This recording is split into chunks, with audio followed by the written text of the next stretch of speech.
All right, we've been covering some breaking news that has just developed. President Vladimir Putin of Russia has put his nuclear deterrent forces on high alert. Now, the U.S., as you know, maintains with Russia a balance of power of nuclear missiles that would mutually assure the destruction of either one if one of them were to launch it. This is interesting because a few moments ago I was telling you about the SWIFT system and removing Russia from the SWIFT system. One of the reasons it hasn't been used is because it would be such a strong sanction that people have referred to it as the nuclear option. Except that it's not. It doesn't have any nuclear weapons associated with it. It's just that serious. It does seem that under pressure, Vladimir Putin is considering the idea that his nuclear option is worth reminding the world about in the face of growing sanctions and opposition to the invasion of Ukraine. Joining me now is Ruth Ben-Ghiat. She's a professor of history at New York University. She's the author of the book Strong Men, Mussolini to the Present. Professor, this is brand new news. There have been people who over the last few days have talked about the things, the lines that the U.S. and NATO will not cross so as not to trip into, accidentally, World War III, particularly a war between nuclear powers.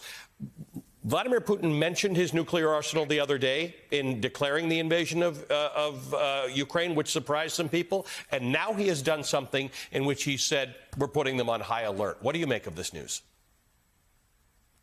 It's interesting how quickly he got this out. He did warn about it, but, you know, this is a perfect storm for Putin. And if you know autocrat psychology, none of this is, none of this is surprising because he badly miscalculated. He didn't expect, he's elevated Zelensky to a world figure, leader of democracy.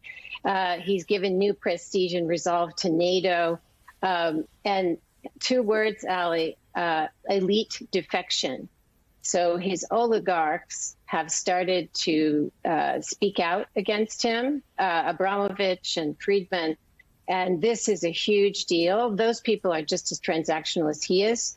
But this shows that his power, what he feared secretly and why he did this invasion, is not as stable. You have reports of Russian functionaries, state functionaries resigning. And of course, the protests in St. Petersburg and elsewhere. So the nuclear card is showing it's very logical that autocrats become highly destructive and desperate. And we saw this with Gaddafi.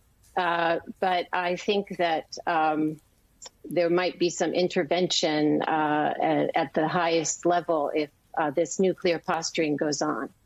The White House has issued a response to this immediately, saying at every step of this conflict, Putin has manufactured threats to justify more aggressive actions. He was never under threat from Ukraine or from NATO, which is a defensive alliance that will not fight in Ukraine. The only reason his forces face a threat today is because they invaded a sovereign country and one without nuclear weapons. This is yet another escalatory and totally unnecessary step. This is true. There was no threat to the Soviet Union or to Russia from Ukraine. There was never any threat. Russia invented at various times, you and I have been talking about it for weeks, a threat that NATO's been encroaching upon them, a threat that there are Nazis running Ukraine, the idea that there's a genocide of Russian-speaking people in Donetsk and Luhansk, none of which is true. But bottom line is this strategy, or should we be worried about Vladimir Putin and his state of mind right now, because he does have nuclear weapons? We should be very worried because we're living through this cycle in history, and Putin is in my book, and I identified him as vulnerable in the paperback version that came out in October, because he. You know, when you've been in power so long and you wield this kind of absolute power, you lose track with reality. And we saw these recent meetings where he was at these absurdly large tables with a lot of distance between himself and his Security Council.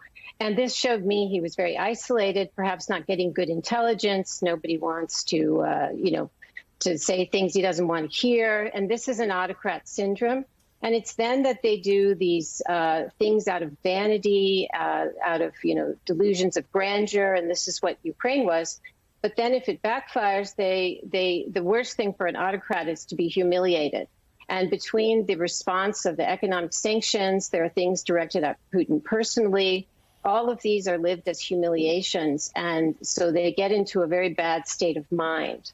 And you can only hope that those around him who have power recognize that. And many times in autocratic history, starting with Mussolini, who was removed by his own Grand Council, there are solutions to when an autocrat gets too deranged.